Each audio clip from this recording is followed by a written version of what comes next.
Assalamualaikum warahmatullahi wabarakatuh. Bismillahirrahmanirrahim. Alhamdulillahi rabbil alamin. Semoga kenikmatan dan keberkahan selalu menaungi kita semua. Amin amin ya rabbal alamin. Kembali kita ngaji bersama dengan Gus Baha.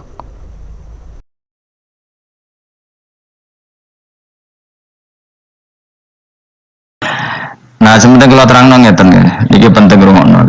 Mahsyar itu maknanya itu nggon giringan. Terus kiai kuno maknanya balung nggon mahsyar itu maknanya tempat dihalunya semua manusia.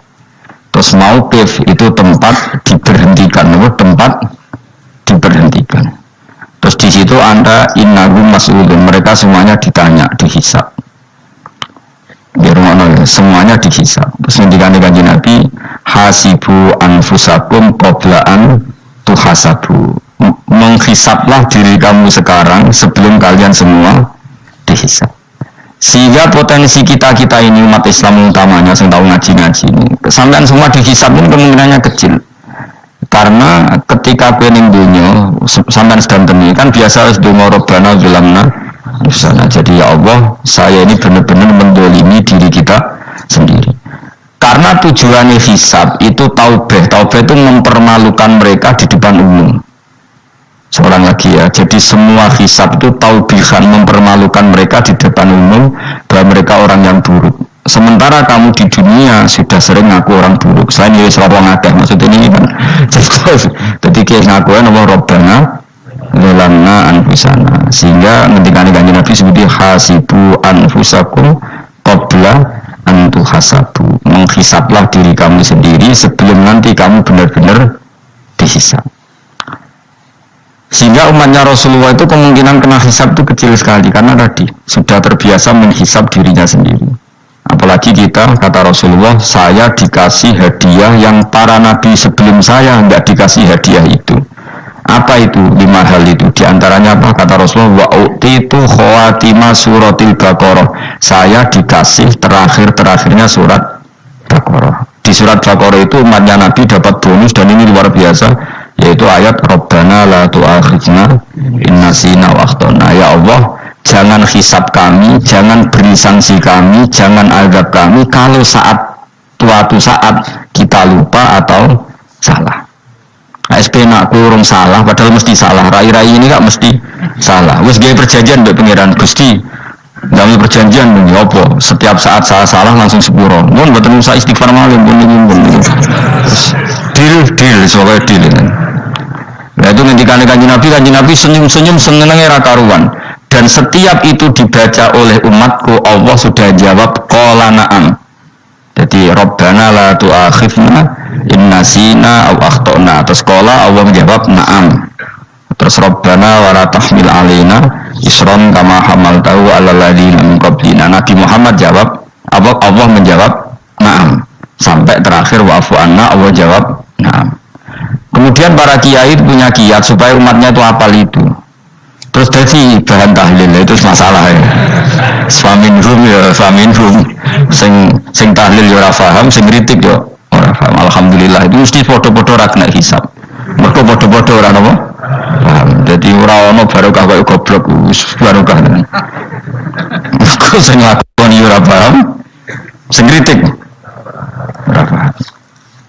Jadi kalimat yang di akhir surat Baqarah itu adalah termasuk hadiahnya Rasulullah yang tidak diberikan pada Nabi sebelumnya. Ini apa ini? Utitu khawatima suratil Baqarah. Saya dikasih akhir surat Baqarah. Gini ku setiap doanya umat Nabi Allah jawab na'am. Jadi ya Allah, la tu'akhidna, jangan kasih sanksi kita innasina au akhtona. Allah jawab na'am. Itu satu. Terus kedua, umatnya Nabi itu kalau dosa itu tidak perlu prosedurnya harus istighfar.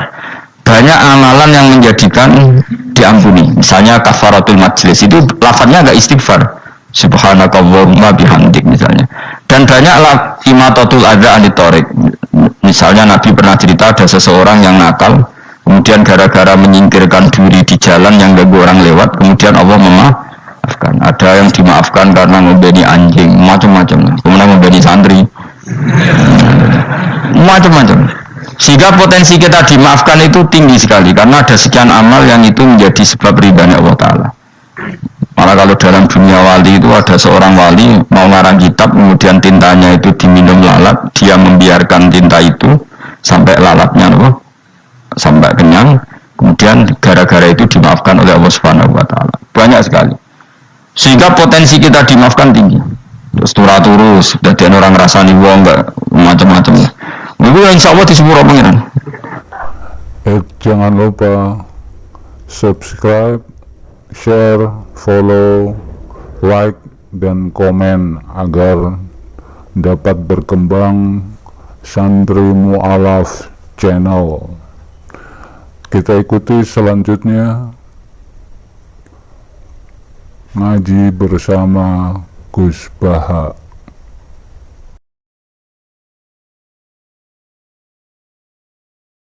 Jadi orang wali mergo kakean turu ditakoki kenapa kok ora turu wong wali mboten siap roh dunya Gusti. Kenapa? Wis rusak tok, patok mboten roh Gusti. Lah iku yang mari swarga napa? Ya swargane wong turu ya kira-kira. Tapi jadi umat Nabi itu luar biasa. Makanya saya yang heran kalau ada orang alim bikin gerakan terlalu tenanan itu keliru, biasa mawon. Turu ya ibadah, agar gak zina, gak maling, agar gak ngelakoni dosa gede ini sampai bayar apa? Ibadah. Karena tadi Rabbana la tu'akhidna in nasina wa akhtana. Terus Allah jawab nah. Sehingga kiai-kiai itu takut orang itu lupa, terus dimodifikasi sedemikian rupa jadi wiridan. Tapi alhamdulillah kok banyak yang kritik. Jadi ya biar seimbang, seimbang kepada alam demokrasi. Jadi gue lagi kecewa sampai sing kritik, mereka insya Allah rapati paham masalah usul ini. Karena satu-satunya cara supaya orang paham itu pancen dijak latihan bareng-bareng. Gak ngono malah ra paham blas. Ya tapi tadi ya semua itu resiko. Zaman Nabi Sugeng ana ibadah sunat dilakoni terus Nabi yo duka, kuwatire dianggap wajib. Tapi nek ora dilakoni blas Nabi yo duka, wong sunat ora tau dilakoni. Jadi sudah alhamdulillah sekarang ana sing ngritik, ana sing setuju biar seimbang no. Wong padha ora paham ya padha paham. Padahal makna ayat itu luar biasa. Rabbana la tu'akhidna in nasina wa akhtana. Terus kedua, Rabbana wala tahmil alaina isran kama hamaltahu alal ladina min qablina. Ya Allah, jangan beri beban kami sebagaimana Engkau memberi beban kepada orang sebelum kami. Dulu itu kalau ada orang yang salah, itu harus dibunuh oleh orang yang tidak salah. Liyaqtulal bari'u minkum al-mujrima. Supaya yang tidak salah membunuh yang salah. Sehingga ketika umatnya Nabi Musa menyembah anak sapi ijel itu, apa kata Allah? Fatubu ila bari'ikum faqtulu anfusakum. Kamu syaratnya tobat harus saling membunuh, yaitu orang yang terbebas dari dosa itu membunuh yang tidak dosa. Masyhur itu. Terus Allah mengirimkan mendung yang pekat terus gelap. Ketika gelap itu yang al-bari yang enggak dosa mengeksekusi yang dosa. Sekarang kan enggak, paling takon KPK berarti penjara mulai suka sisa korupsi jake. Jadi penak lah pokoknya zaman akhir itu penak. Pemenang saya KPK ini mulai disoal jadi aman akhirnya. Sebuah sing bener di aja nih sing bener ya pengeran. Misalnya rasa KPK lah nak takwa ya rasa korupsi. Kalau KPK dilemahkan nanti yang korupsi marah. Lah masa orang KPK lah nak di pengeran kan ya mana korupsi. Aku aneh-aneh wae. Kowe wong mukmin kok bakas ngono. Wis penting yo. Nek kowe wedi pangeran kan ora usah polisi, ora usah KPK, wis tetep ora usah dosa wong wedine mbek pangeran. Kecuali ora usah pangeran ateis, itu masalah. Ya, tapi kan omongan ini gak populer, padahal bener. Nah, jadi karep pengu ngene, terbebas korupsi nek ana KPK, urip makmur nek ana menteri kemakmuran. Pokoknya kabeh kuwi mbok gantungno pejabat negara. Ngene tau hitam jeblok, sak jeblok-jebloke. Misalnya rasa sejahtera, saya menteri sosial harusnya gini-gini. Ngono korupsi salah KPK. Ngono ana keamanan salah polisi. Semuanya nyalahno. Wis kali-kali nganggo tauhid. Nah ana adab itu mergo dosa yang sudah lewat. Ya tapi kan gak mungkin ngomong bernegara gitu. Tapi atas nama iman bahasa kita seperti itu. Kalau atas nama bernegara emang kita butuh polisi, butuh tentara, butuh KPK. Tapi atas nama iman ya tadi kalau kita diberi sanksi Allah itu rata-rata dari bima qaddamat yadaka itu pasti ada salah yang pernah Anda lakukan. Ya, tapi sudah lah ini zaman sudah seperti ini. Sangat ada tuh ngomong akeh. Kalau terang kembali masalah hisab ya. Hasibu anfusakum qabla antu hasabu. Kamu menghisablah diri kamu sebelum kamu dihisab. Misalnya saya sebagai ulama, tentu hisab terberat saya itu kitmanul ilmi, menyembunyikan apa? Ilmu. Karena ilmu kalau disembunyikan itu bahaya sekali. Bayangkan di alam fisik. Misalnya ada orang berkebutuhan pada kemaksiatan, terus di situ ditulis bar, karaoke misalnya. Orang bisa ke sana karena ada tulisannya, ada WA-nya, ada alamatnya. Kemudian ketika Anda bisa Fathul Qorib, tidak ada tulisannya. Harusnya Anda juga nulis ahli Fathul Qorib, ahli Fathul Mu'in, nah, atau ahli Jal-Jalut, tulis saja. Ahli Primbon. Enggak apa-apa, tulis saja. Penerus Ronggo Warsito, tulis saja. Zaman gendeng, arah melok gendeng, keduman, tulis saja. Tapi barokahnya tulisan itu kan orang bisa tahu. Makanya kenapa banyak orang sufi yang sudah menyembunyikan diri warna nakal-nakal karena dia disalahkan Allah karena menyembunyikan ilmu. Saya itu orang yang senang tertutup kecuali masalah ilmu. Saya mau mengajar terbuka seperti ini. Karena tadi awal dari dikenalinya kemakrufan adalah dimaklumatkan. Awal dari dikenalinya keburukan juga karena dimaklumatkan. Betapa celakanya kalau kemungkaran dimaklumatkan sementara kebenaran tidak dimaklumatkan. Makanya Mbah Mun itu sampai berfatwa, Mbah Mun guru saya itu. Nah, ono masjid ono menarani Mbah Mun duka. Masjid kok ono menarani, wajib ono. Dulu saya iskal kenapa menara jadi wajib. Tapi setelah saya tambah angan-angan, secara fikih jelas tidak wajib. Tapi coba bayangkan, misalnya ada bar lampunya tinggi, orang dari jauh tahu itu bar, sehingga kalau mau maksiat misalnya ingin ke sana. Sekarang misalnya masjid gak ada menara, ada orang ingin sholat, orang masjid tahu orang. Tapi baru kayak ada menaranya kan? Tahu. Intinya semua kebaikan itu harus dimanarohkan. Makanya manaroh itu dari kata nur, dimenarakan, dari kata nur, dari kata dicahayakan, dimaklumatkan. Sehingga mulai dulu lama itu meskipun humul itu menyembunyikan diri. Tapi kalau masalah ilmu mereka membuka diri. Ya coba kalau misalnya ngaji seperti saya ini, saya tidak terang-terangan jadi orang alim. Sebetulnya tidak baik. Kalau kamu ujub, sombong, aku orang alim itu tidak baik. Tapi kalau kita kan tidak karena ujub tadi, harus memaklumatkan. Coba berapa bapak-bapak yang tertolong dari duhidan ketika istrinya hamil, gara-gara tulisan karena yang nolong itu bidan, ya kan, dokter gigi. Atau kalau nggak dokter, ya ahli gigi. Ahli gigi itu yang dipasang tanpa medis itu. Nggak, kamu menjadi tahu karena apa coba? Tulisan. Tapi kenapa kebaikan tidak seperti itu? Harusnya sampean ya tulis saja. Misalnya sampean nggak alim saja, maklar orang alim.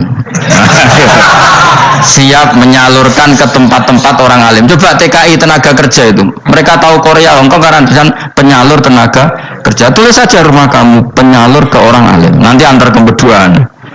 Kalau ada orang tanya, maksudnya gimana? Kalau butuh orang alim, tak antarkan. Oh sudah, itu kalau se-Indonesia, itu luar biasa. Jadi yang ngajinya dulu Fathul Qorib sampai bab sholat itu saja ahli Fathul Qorib sampai bab sholat. Tulis saja dalam kurung pemahaman pas-pasan. Lo coba dokter itu kan fair. Kalau ilmunya pas-pasan tulis dokter umum. Kalau dia merasa pinter dokter spesialis. Dan itu menjadi orang tahu. Tulis saya kan ahli saraf. Nah, lo buatan guyon itu betul. Makanya saya ini termasuk orang yang menyembunyikan diri. Tapi kalau bab ilmu enggak. Sehingga nyun saya tidak sombong, banyak gus-gus alim yang ngaji saya Jamul Jami, yang ngaji Mahali. Padahal itu kitab tersulit di pondok. Tapi gara-gara saya sering cerita, saya pernah ngaji Jamul Jami sama Mbah Mun. Saya pernah mentakriri kitab ini. Nya banyak yang ngaji saya. Kalau tanpa itu kan mereka tidak tahu. Ya sama tidak apa-apa kalau menyanyi saya. Tulis saja di rumah kamu ahli Jamul Jami. Nanti parani ahli apa ahli jilid. Maksudnya kalau kitab kamu rusak bawa sini. Ya enggak apa-apa. Nah, sehingga syarat utama jadi nabi itu sebetulnya memaklumatkan diri. Ya saya ulang lagi. Pertama nabi jadi nabi syaratnya apa? Memaklumatkan diri. Sehingga pertama beliau jadi nabi naik gunung Sofa, kemudian ya maksara Quraisyin halumu ilayya, wahai orang Quraisy kesini. Terus nabi mulai manggil satu-satu, ya bani abdi amanaf kesini, ya bani fihir kesini. Terus saya ini adalah an-nadhirul mubin, saya sekarang diangkat jadi nabi. Terus Abu Lahab marah-marah, tabbannaka ya Muhammad alihada jama'tana. Muhammad kamu itu orang sial, kita enak-enakan tidur gara-gara kamu manggil kita datang, ternyata hanya untuk urusan seperti ini. Makanya terus ada tabbat yada abi lahab watab. Tapi yang iman kemudian tanya, Muhammad kalau kamu setelah jadi nabi misinya apa? Saya diutus Allah untuk kamu menyembah Allah, tidak boleh menyekutukan Allah, dan Allah memerintahkan kamu afaf itu meninggalkan zina, meninggalkan maling, gini-gini. Coba kalau Nabi tidak memaklumatkan diri, jadi Nabi sekelunak-kelumus ketemu wong monggo anjing. Ada temu dia anjing. Sing ngerti nak Nabi ku sapa aja. Sehingga orang-orang yang humul, yang menyembunyikan diri itu di bab ulama masalah besar itu. Karena ciri utama dosa adalah kitmanul ilm. Makanya Nabi sidik amanat tablek fatona. Tablek itu lawan katanya apa? Kitman. Makanya saya ngaji di mana-mana, saya di Jakarta ngaji, di sini ngaji, di Pasuruan ngaji. Harus dimaklumatkan ilmu. Dan kalau ada orang tanya ya tak jawab. Saya tuh kitab yang paling aneh di pesantren, misalnya yang mulai aneh lah, gak Jamul Jami. Saya sampai sekarang masih ngajar Jamul Jami. Kitab yang aneh. Macane lagi roh judulnya pusing. Jamul Jami, kumpulannya piro-piro kumpulan. Jadi ilmu tuai ono ning kono. Sing gak ono ilmu dukun, yang mriki mboten enten. Ilmu carane bodoni ora ono. Ning kono mau carane mlebu swarga tok. Mane potensi wong mlebu swarga itu tinggi sekali. Cara sing model piye duwe. Jadi cara sing model piye duwe. Jadi cukup banyak nopo cara. Sampe nang cara sitok ora mesti kula nu gak ada cara ada. Dadi nek dari cara iki mentok ganti cara iki mentok. Ya terakhir paling gampang itu cara nggo fadole pengiran. Iku kena mbok tiru pokoke mbok swarga nggo fadole pengiran. Masalah utama kita sebetulnya itu. Makanya saya tidak pati cocok sama orang sufi itu. Kebenaran itu harus dimaklumatkan. Sementara orang sufi itu ingin menyembunyikan diri. Itu kalau untuk yang alim itu tidak bagus. Wong kita saja tahu itu dokter atau bidan karena tulisan. Ini bidan, ini dokter. Dan mereka jujur, dokter umum, dokter spesialis. Lalu coba misalnya di kota, kamu tulis saja penyalur kebaikan. Orang yang ingin mondok, pondok pilihannya ada, Sarang ada, Peloso, Lirboyo. Kalau saya ke sana gimana? Saya kenal busnya, tak antar. Wah keren, sudah ada penyalur. Kalau orang bisa tersalurkan ke Korea, ke Korut, ke Jepang karena tulisan, kenapa tidak banyak orang tersalur kebaikan karena tulisan? Mungkin orang mau keluar, orang jelas. Meskipun nanti ditawai orang, mesti tujuh sih ahli takrib, cuman bunyi ahli fathul qorib sampai bab sholat. Ya tulis saja jujur, maaf tapi hanya sampai bab sholat. Tulis saja ada maafnya barang maaf, tapi sampai bab sholat. Enggak apa-apa. Paling urus wong sowan, dari mau dia jenengan 2 tahun. Tapi ini bodohnya mau 3 bulan, mulai ngaji ini udah bab sholat. Enggak apa-apa. Itu dulu memang begitu. Rasulullah zaman Sugeng itu kalau ngajari santrinya itu balighu anni walau ayah, maklumatkan ke kampung kamu meskipun 1 ayat. Banyak sahabat kalau ditanya ya tidak bisa karena ngajinya tidak hatam. Tapi ya terus, gak mau tak soal Abu Bakar, tak soal Umar, ditanyakan lebih pintar. Saking tidak pahamnya sahabat itu lucu. Ketika ada ayat waqulu wasrabu hatta yatabayyana lakumul khaytul abyadu minal khaytil aswad. Itu kalau mau tidur ya benar-benar bawa benang putih sama benang hitam, ditulis dipasang di pintunya. Jadi kalau makan diinceng lagi, kok masih belum kelihatan, wah masih boleh makan. Jadi. Terus begitu. Kalau sudah mulai syuruk, mulai padang, wah berarti sudah imsak.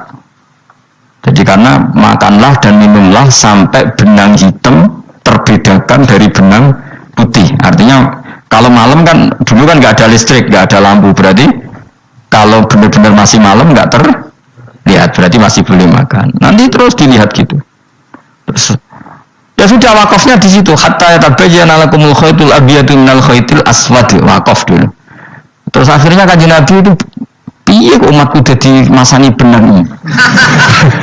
Akhirnya Jibril teko. Ini makanya unik dalam ulumul Quran. Satu-satunya ayat yang diturunkan hanya satu kata itu ya ayat itu tok. Terus Jibril datang, Muhammad ayat itu kurang sitok. Minal fajr. Terus ditambahin minal fajr. Jadi minal fajr itu unik. Ada Jibril jauh-jauh dari langit. Iku mau nurun apa?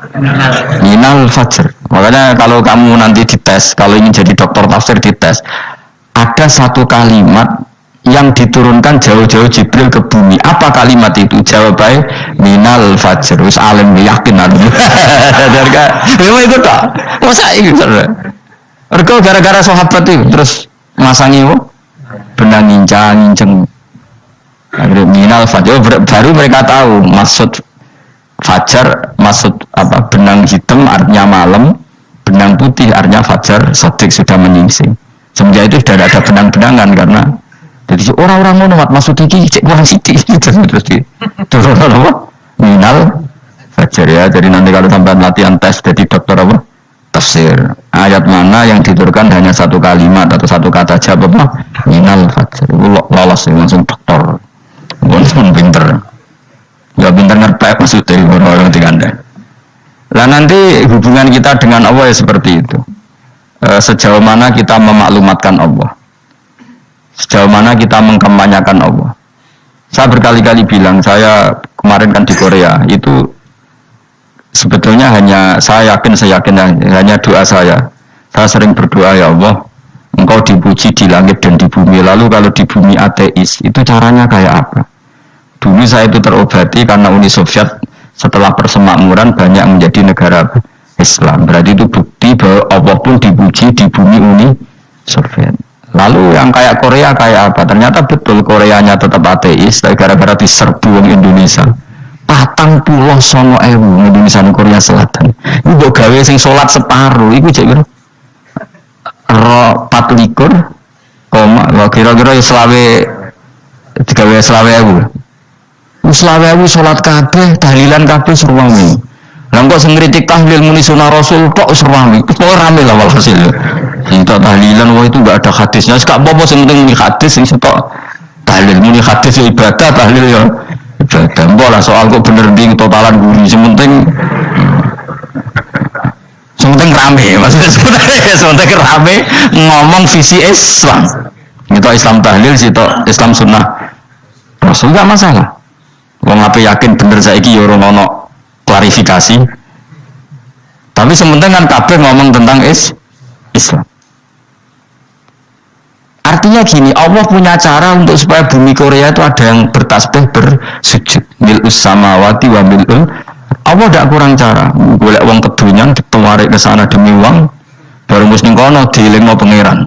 Sehingga masjid kontrak masjid macam-macam, masjid kontrakan di Korea, dan general masjid. Pusing. Saya pernah ngisi di satu masjid itu, gambar pintu gerbangnya bukan salib kan. Ternyata tingkat 1 itu gereja, tingkat 2 bar, tingkat 3 masjid. Kadang kebalikan masjid, bar, gereja, satu gedung. Jadi malaikat saya tidak tahu lewatnya gimana itu. Saya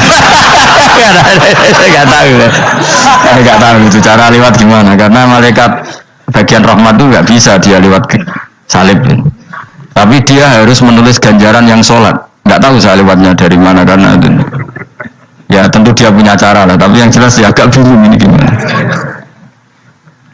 Itu pernah yang tingkat 2 itu bar pas aktif. Ada santri yang ya pekerja imannya pas-pasan. Kalau nanti itu sebagai Jumatan, mau bubar pas aktif wae wong ayu. Meh ora Jumatan, mereka mau tingkat 2 bar, tingkat 3 masjid. Itu ono khutbah yang barnya tetap main, ada bar yang masjidnya tetap khutbah. Itu masuk bar. Jumatan pun yang gini wae.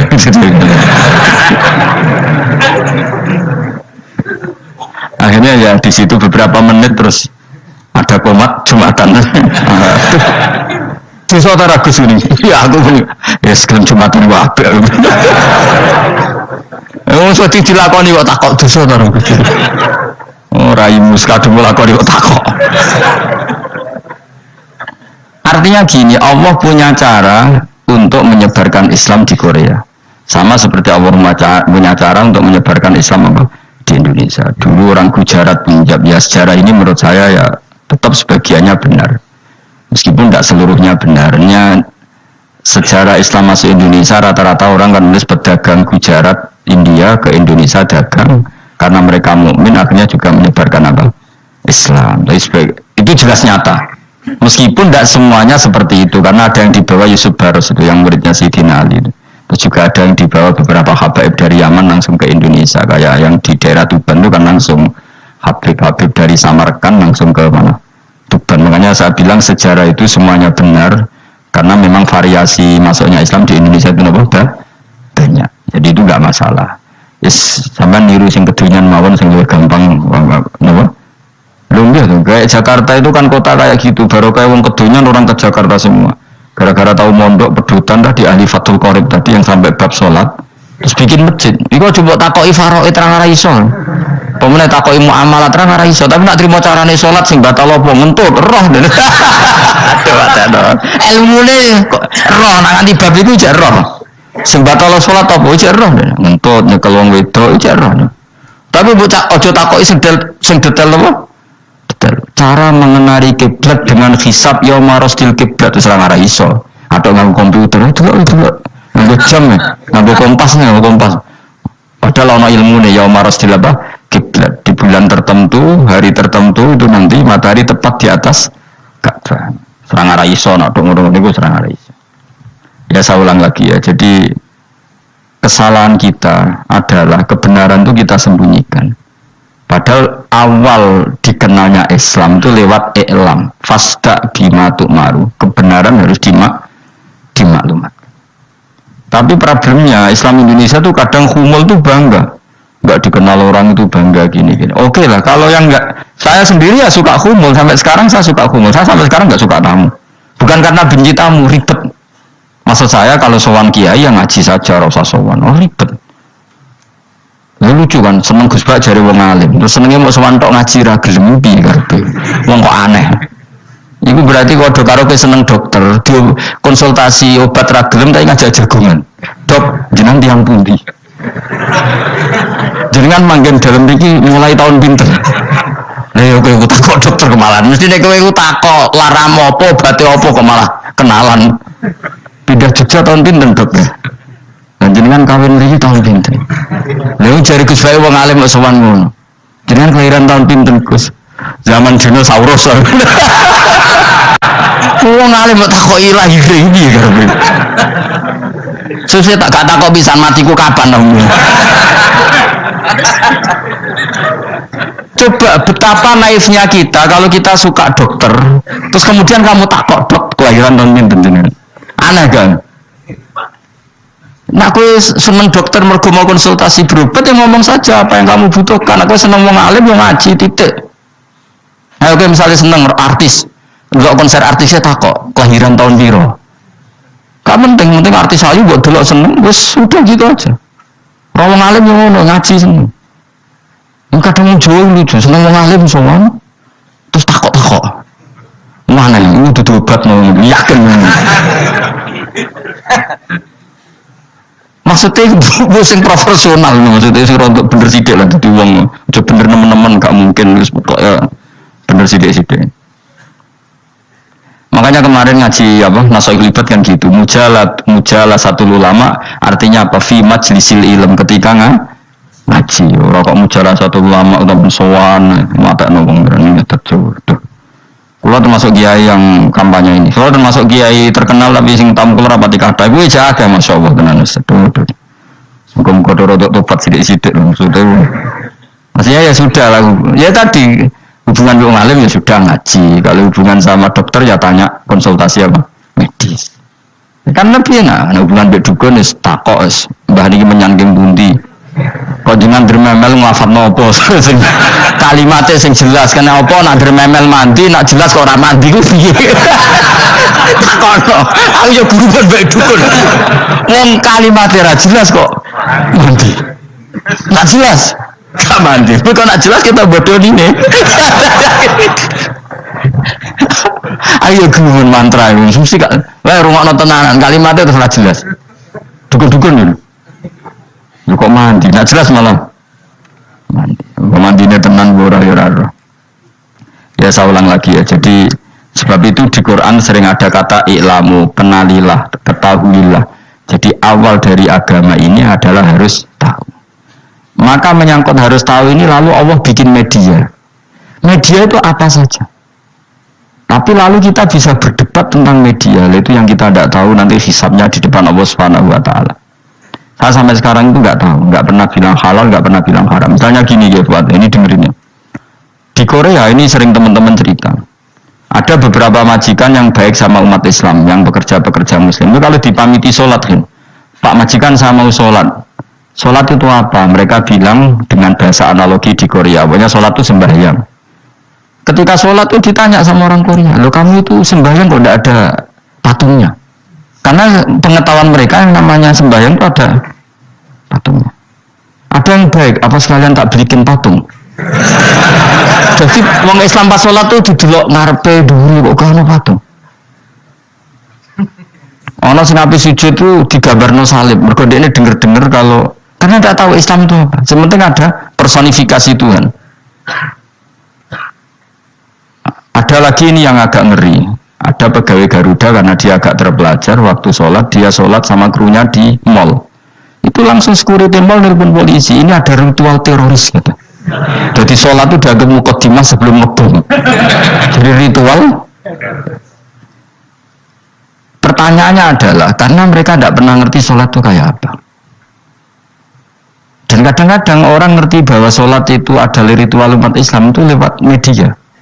Media itu bisa berita, bisa dokumenter, bisa apa saja. Kita tidak pernah tahu cara Allah mengertikan. Seperti kita tidak pernah tahu madzhab Mu'tazilah, tahunya itu dari kitab-kitab ahli sunnah wal jamaah. Coba kita semua misalnya tahu madzhab yang aneh, Mu'tazilah, Jabariyah, Qadariyah, itu dari kitab mereka apa dari kitab ahli sunnah? Dari kitab ahli sunnah. Maka bisa saja informasi keburukan itu dari orang baik dan informasi kebaikan dari orang buruk. Kita tidak pernah tahu. Karena ini yang bisa ngelola hanya Allah Subhanahu wa taala, tidak bisa, kita tidak bisa, hanya Allah yang bisa. Maka perdebatan Ahmad bin Hanbal dengan Haris al-Muhasibi itu seperti itu. Misalnya gini, tak beri contoh. Haris al-Muhasibi itu orang alim alama, dia ahli sunnah mandat, pokoknya ahli sunnah sekali. Dia mau ngarang kitab tentang dia menentang Mu'tazilah, menentang Qadariyah, menentang Syiah. Terus setelah mau ngarang kitab, ditanya sama Imam Ahmad, ya Haris, kalau kamu ngeritik Mu'tazilah, awalnya gimana caranya kalau ngarang kitab? Ya saya cerita pendapat mereka dulu, lalu saya saya tentang. Imam Ahmad guyu-guyu. Bukankah setelah kamu cerita mazhab mereka plus argumentasi mereka, jangan-jangan pembacanya sudah tertarik? Pas kamu nentang, kamu sudah dianggap gawe-gawe. Karena kadung tertarik. Saya tak contoh wae, misalnya gini, gue sekarang rasa baru jadi wong soleh biasa wae. Aku ono gambar wong wedok montok tak tulis, hindari ini. Kira-kira dia mau hindari apa gambare? Enggak jawab ya, kira-kira. Sing mbok nikmati kata hindari apa? Sing mbok eling-eling kalimat hindari apa gambare? Kira-kira. Padahal tulisannya apa? Hindari bahaya ini. Berhenti terus didelok. Terus sing dieling-eling ora hindarine tapi sama. Pendapat Mu'tazilah itu ada yang menarik. Misalnya gini, menurut Mu'tazilah seseorang masuk neraka ya karena amalnya, masuk surga ya karena amalnya.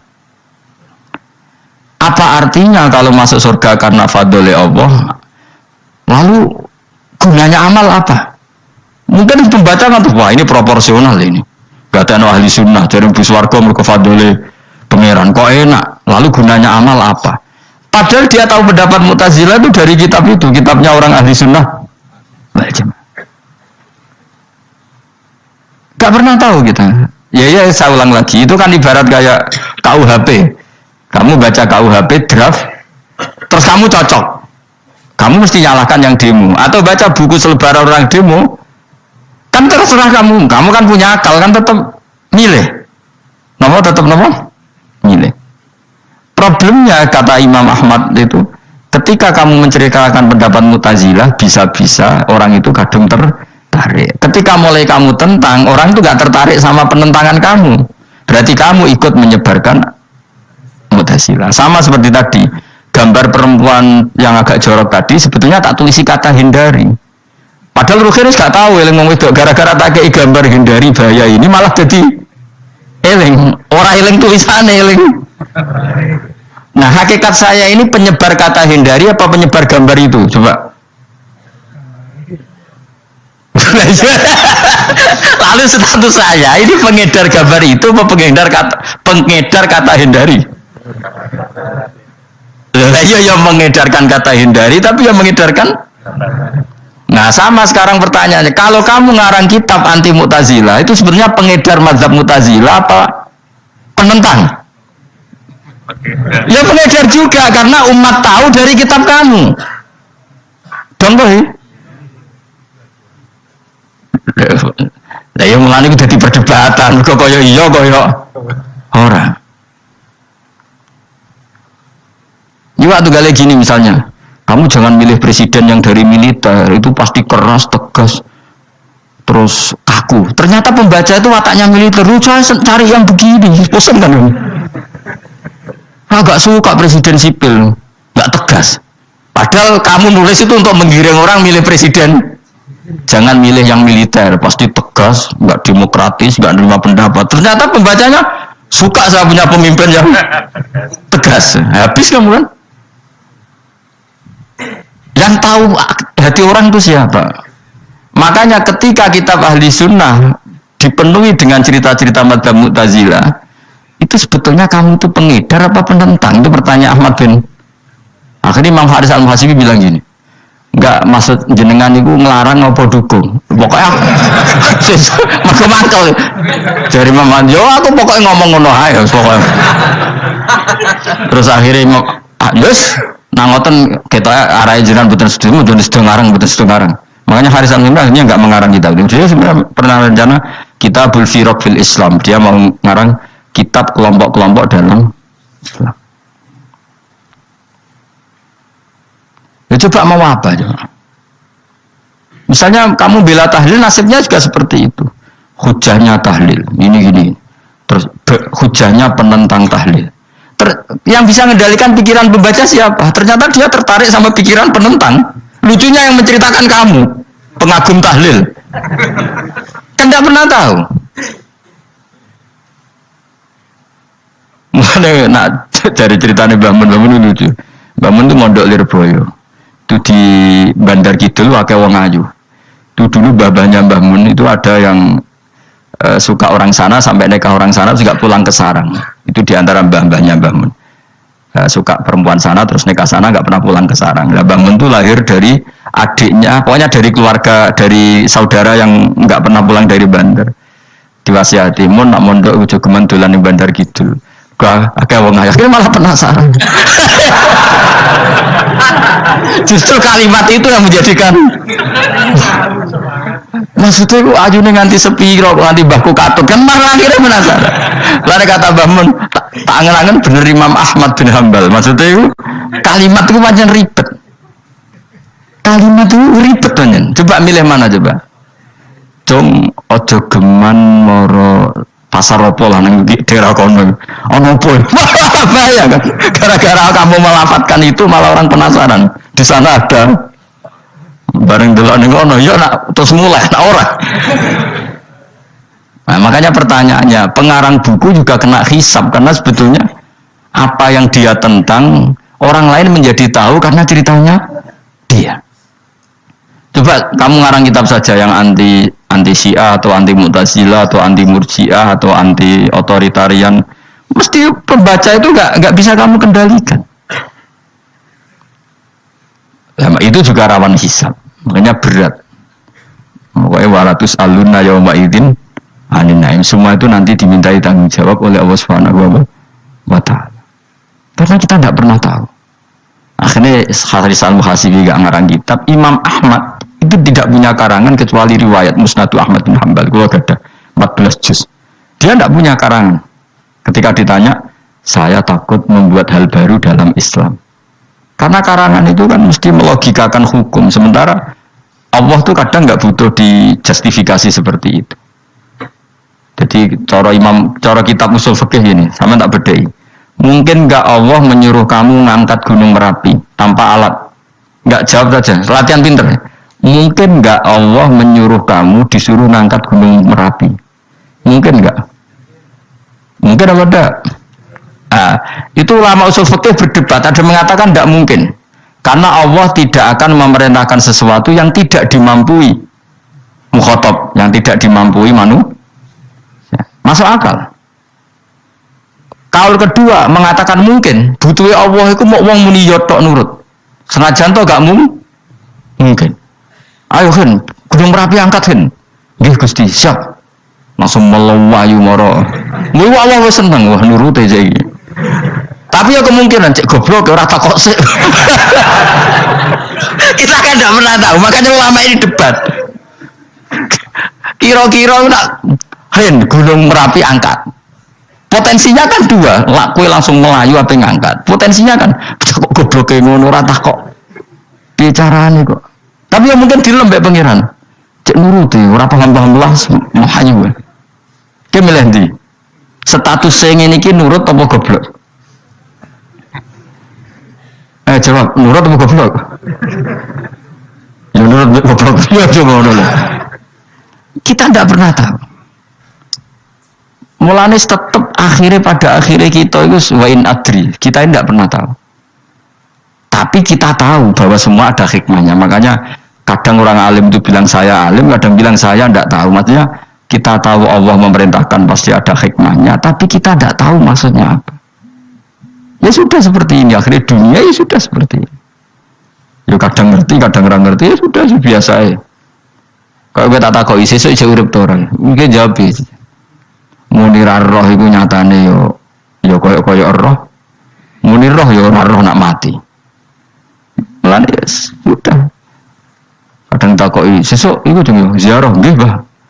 Tapi kadang mau alam, Mbah, insyaallah. Ya karena memang ya enggak pernah tahu. Karena apa ya?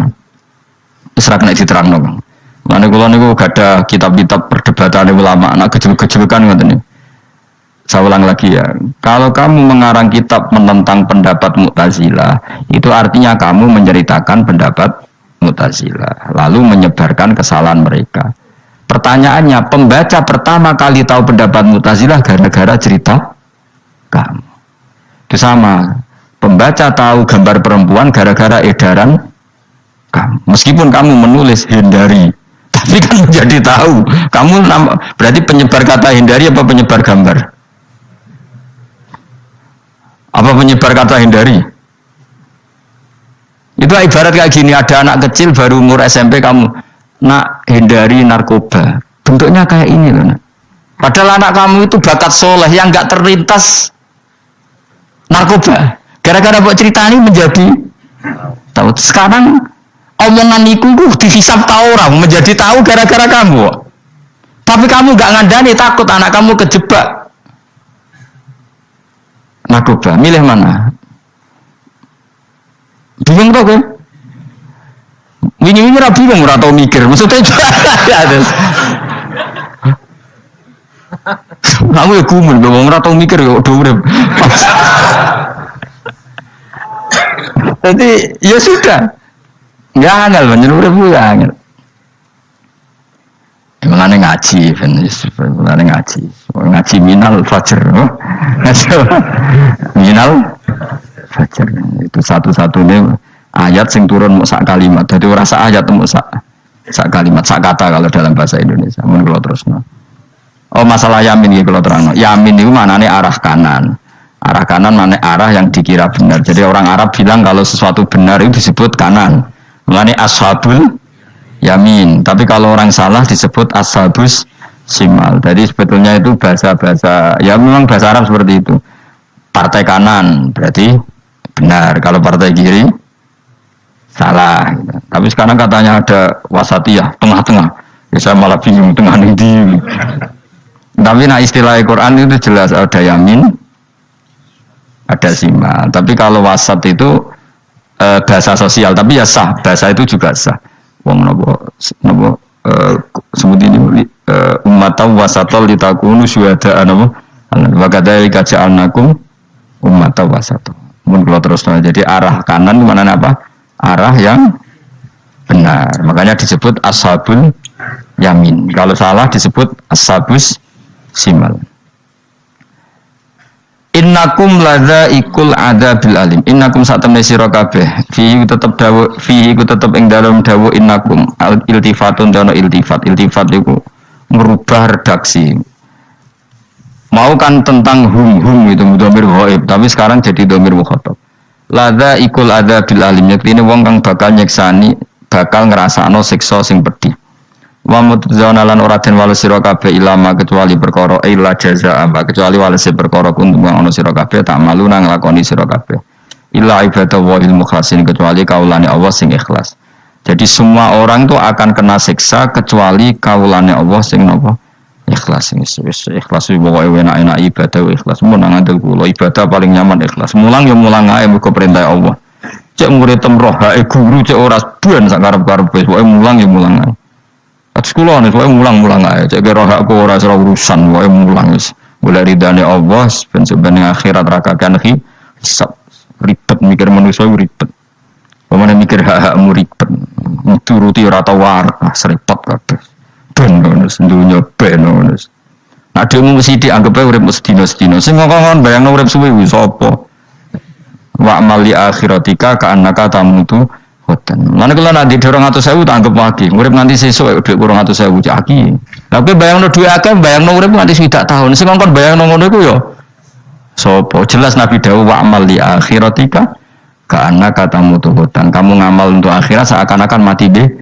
Jadi misalnya aku digedingi wong sak menaki, digedingi mbok semungi enteng sesuk wis mati wae. Jebule cek urip. Ya anggap ae cek sesuk. Kan mau sedina-sedina ngitunge apa? Mulane anggere ana panitia ngundang aku pengajian pusing. Aja mbok undang saiki, aku mari bingung. Pokoke nek sesuk acara bengi aku kandhani. Mboten Gus ben ana kepastian. Kepastian mbahmu ora melok duwe donya men kepastian nemu. Wong ora tau ngaji tauhid to ngono. Pas, ya coba 2 bulan lagi disuruh bilang iya, ben ana kepas. Sing iso ngatur donya sapa? Akhirnya, tapi ini benar kepastian mbahmu manusia sing iso nonton sapa. Pokoke nek acarane Senin, aku kandhani malam Senin, aku ono ya iso ae lunga. Gampang kan? Tapi kan jantungan. Akhirnya golek kiai serep. Alhamdulillah ras itu. Kados kula ngaji teng mriki wis pokoke umume iku akhir bulan iki ngono tok santai wis. Ya biasa wae. Ya wae urip anggap ae sedina wa amal li akhiratika ka annaka tamutu. Dan jadi misalnya damuk bojo ya ndang sedina. Sesuk wis mati wae. Boleh sesuk aja urip diwamuk meneh. Paling sedina. Wis sedina mati, yes. Mbok suwe-suwe ra aman apa? Aman. Aman. Wani urip ngono. Jadi daftar wali, tau warai ngono ora. Ikhlas ki ngoten carane ki salat ben nyaman. Ketika Rasulullah sholli ka annaka sholatu muwaddi'in. Kowe nek pengen salat ikhlas, anggap bae ku salat sing terakhir dan kenangan terbaik kamu di dunia adalah tahu salat, tahu sujud. Juga salat tuh happy. Ya Allah ini sujud saat terakhir, ini rukuk saat terakhir. Seneng dadi salat. Salat ke ora. Sewantai kok salat meneh. Sewantai akhirnya awur-awuran.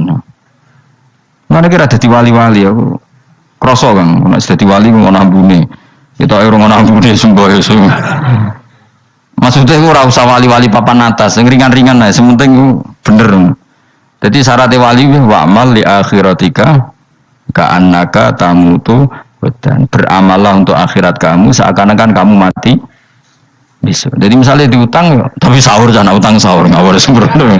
Contohnya aja utang, aja nak utang bahaya. Enak kan? Jadi kayak di masalah berat ya enteng. Mau urip mau napa? Sedina. Apa mana nak kue luwe wali meneh? Orang nganti sesuk malah. Setiap saat aku iso mati. Berarti nak di masalah kan lep sedilu. Cuma masalah kue permanen. Bermati tambahan rokok lek ojo sampai. Malah selawase lawas. Mulane masalah ning donya tok ora usah sampai tok akhirat. jajan. Untuk gue kan repot nggak jajai gue. Seakan-akan mati besok. Pertanyaannya apa setelah mati nggak ada masalah? Ternyata tambah banyak masalah. Sebenarnya semuanya ikhlas semua. Wa illa ibadah wahil mukhlasin. Jadi kalian semua pasti merasakan siksa dan akan dibalas kecuali mereka sing ikhlas. Mesti ikhlas itu aman. Illa ibadah wahil mukhlasin kecuali kawulane Allah sing napa Suma ja'alna minal mukhlisin ya. Mungkin kalau jenengan sedanten termasuk yang sing napa ikhlas. Pokoke dilatih, nara dilatih dipaksa, pokoke luwateh paksa. Nggih Gus pokoke paksa supaya sampean ikhlas. Ya wow, misalnya kowe ngandalo pejabat ya mati.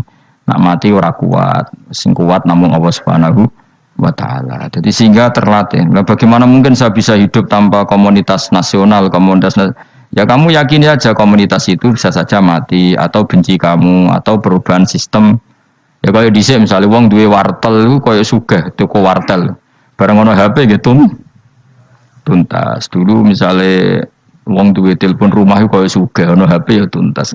Jadi perubahan-perubahan ini menjadikan kita tidak percaya terhadap dunia ini. Mesti ora iktimat, ora tetanggenan mbek dunia ini. Yang enggak pernah berubah hanya Allah Subhanahu wa taala. Misalnya ngono, kowe sayang anak, iso wae anakmu sampeyan gedeng kowe aja katut bojo. Kowe sayang tangga iso wae gedeng kowe. Utawa ana perubahan sistem sing dadekno kowe ra urip ning kono, misale kowe ndonga-ndonga disenengi wong bidukan, sebele kowe ditakdir urip di daerah lah.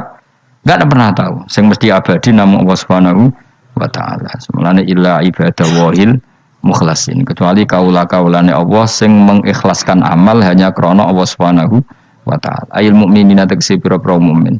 Utai dawe ki istisna mungkotion kang terputus. Dzikra jazaahum.